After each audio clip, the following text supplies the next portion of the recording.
Today's topic is cirrhosis and portal hypertension. Cirrhosis is characterized by diffuse hepatic fibrosis and nodule formation. It can occur at any age. It has significant morbidity and an important cause of premature death. It is the most common cause of portal hypertension and its complications. Worldwide, most common causes are chronic viral hepatitis, prolonged excessive alcohol consumption, and non-alcoholic fatty liver disease. It may also occur in prolonged biliary damage or obstruction, such as in primary biliary cholangitis, primary sclerosing cholangitis, and post-surgical biliary strictures.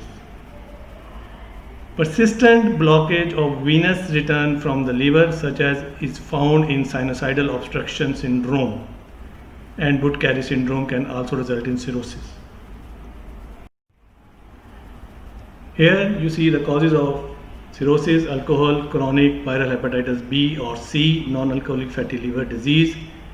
Immune is the primary sclerosing cholangitis, autoimmune liver disease. Biliary is the primary biliary cholangitis, and secondary cystic fibrosis. Genetically, the hemochromatosis, Wilson disease, alpha-1 antitrypsin deficiency. Cryptogenic, that is unknown cause with 15%, and chronic venous outflow obstruction, and any chronic liver disease leading to cirrhosis. Pathophysiology: following liver injury, satellite cells in the space of disease are activated by cytokine produced by the Kupffer cells and hepatocytes. This transformation causes the satellite cells into a myofibroblast-like cell capable of producing collagen, pro-inflammatory cytokines, and other mediators that promote hepatocyte damage and tissue fibrosis. Cirrhosis is a histological diagnosis. Over years, progressive fibrosis and widespread hepatocyte loss lead to the distortion of normal liver architecture that disrupt the hepatic vasculature, causing portosystemic shunt. These changes usually affect the whole liver but can be patchy, as in biliary cirrhosis. Classification: it is classified histologically into micronodular cirrhosis and the macronodular cirrhosis. Micronodular cirrhosis characterized by small nodules about 1 millimeter in diameter and typically seen in alcoholic cirrhosis.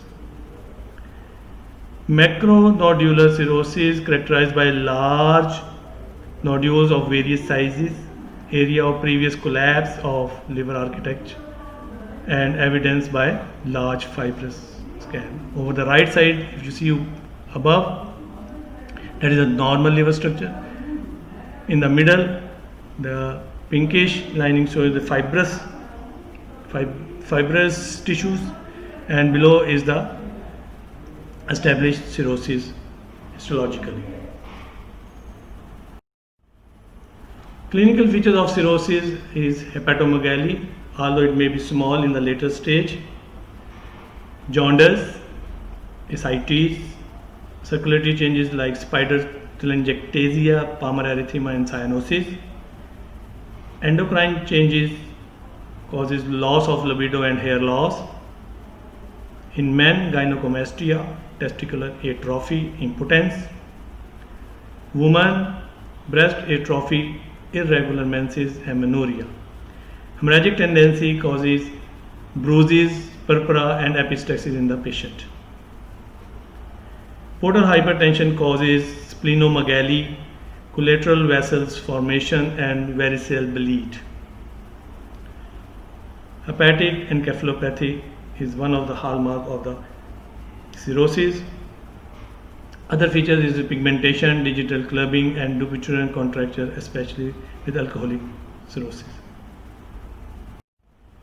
Here you see different signs of the cirrhosis. From the right side is patient looking jaundiced, and second one is the abdominal distension, shows ascites. Then there is collateral vessels, prominent vessels over the abdomen and also around the umbilicus, called as caput medusae, and over the right side there is spider telangiectasia, that is called spider nevi also, which is present over the chest and upper abdomen.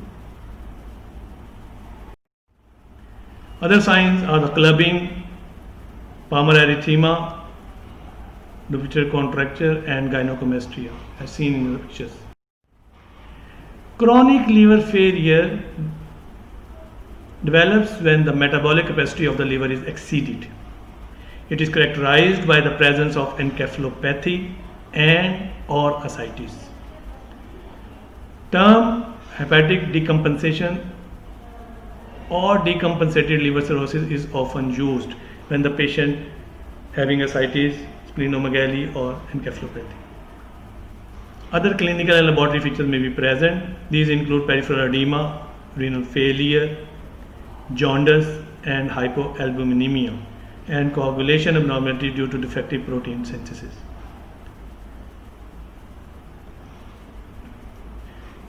Below you see that over the ascites, the complication is a spontaneous bacterial peritonitis and also causing the hepatorenal failure. Management includes the treatment of the underlying cause of the cirrhosis, maintenance of the nutrition of the patient, and the treatment of complications like ascites, hepatic encephalopathy, portal hypertension, varices. Once the diagnosis of cirrhosis is made, endoscopy should be performed to screen for esophageal varices and repeat it every 2 years. As cirrhosis is associated with an increased risk of hepatocellular carcinoma, patients should be placed under regular surveillance. Chronic liver failure due to cirrhosis can also be treated by the liver transplantation. This currently accounts for about 3/4 of all liver transplants. Prognosis overall poor, advanced disease and or serious complications that carry a high mortality. Overall, 25% of the patients survive 5 years from diagnosis, but where the liver function is good, 50% survival for 5 years, 25% for up to 10 years. Prognosis is more favorable when the underlying cause can be corrected, like in alcohol misuse, hemochromatosis or Wilson disease. Deteriorating liver function as evidenced by jaundice, ascites or encephalopathy indicates a poor prognosis. Child-Pugh and MELD, that is the model for end-stage liver disease scores used to assess the prognosis.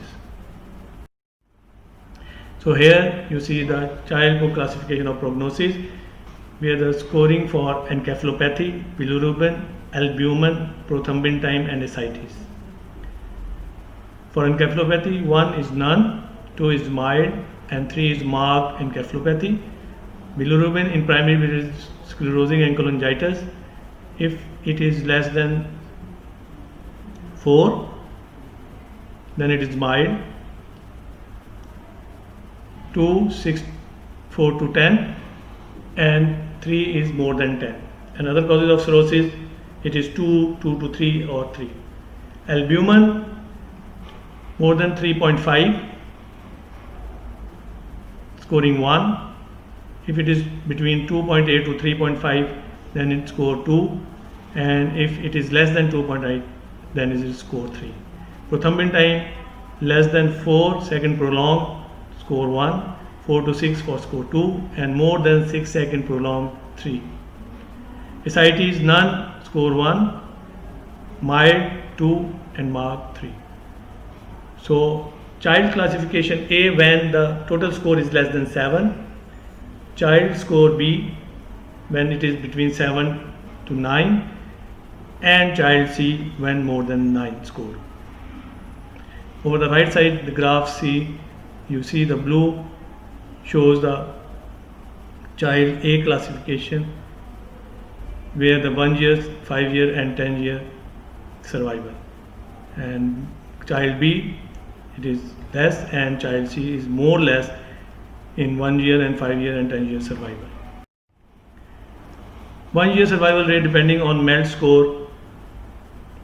MELD score if less than 9, If there is no complication of the cirrhosis, then 97% is the survival rate, and with complication 90%. If mild score is 10 to 19 and with no complication, 1 year survival is 90%, and with complication it is 85%. If mild score is 20 to 29, then no complication is 70 and complication is 65. And 30 to 39, then no complication, 1 year survival is 70, and with complication it is 50% survival for 1 year. Next topic is the portal hypertension. It frequently complicates cirrhosis but has other causes. Normal hepatic venous pressure gradient, that is the difference between the wedged hepatic venous pressure and free hepatic venous pressure, is 5 to 6 millimeter of mercury. Clinically significant portal hypertension is present when the gradient exceeds 10 millimeter, and risk of varicose bleed increases when this gradient is beyond 12 millimeter of mercury. Extrahepatic portal vein obstruction is the usual cause of portal hypertension in childhood and adolescence. Cirrhosis causes at least 90% of cases of portal hypertension in adults in developed countries. Schistosomiasis is the most common in Egypt. Causes are classified in accordance with the main site of obstruction to the blood flow in the portal venous system. Here is the causes of portal hypertension. Prehepatic is the portal vein thrombosis and intrahepatic. Pre-sinusoidal schistosomiasis is the most important, and then is the primary biliary cirrhosis, sarcoidosis. Sinusoidal cirrhosis, for example, alcohol, and partial nodular transformation. Post-sinusoidal obstruction causes the veno-occlusive disease and Budd-Chiari syndrome. And post-sinusoidal is the right heart failure, constrictive pericarditis, and inferior vena cava obstruction. Clinical feature often asymptomatic, and the only clinical evidence of portal hypertension is splenomegaly. Clinical features of chronic liver disease are usually present. Presenting features include hematemesis or melena from rupture of the gastroesophageal varices or portal hypertensive gastropathy, ascites, encephalopathy, breathlessness due to portopulmonary hypertension or hepatopulmonary syndrome. Variceal hemorrhage, approximately 90% of patients with cirrhosis will develop gastroesophageal varices over 10 years, but only 1/3 will bleed from them. Complication of portal hypertension is variceal bleed, congestive gastropathy, hypersplenism, ascites, iron deficiency anemia, renal failure, hepatic encephalopathy. Management of portal hypertension is divided into the active bleeding episode, prevention of rebleed, prophylactic measures to prevent the first hemorrhage. Despite all the therapeutic technique available, the prognosis depends on the severity of the underlying liver disease, with an overall mortality from variceal hemorrhage of 15% to 25%, and it reaches up to 50% in child grade C. Primary prevention of the variceal bleed: if non-bleeding varices are identified at endoscopy, then beta blocker therapy with propranolol 80 to 160 mg per day or nadolol 40 to 240 mg per day is effective in reducing the portal venous pressure. In patients with cirrhosis, treatment with propranolol reduces the variceal bleed by 47%, death from bleeding by 45%, and overall mortality by 22%. The efficacy of beta blocker in primary prevention is similar to that of the prophylactic banding.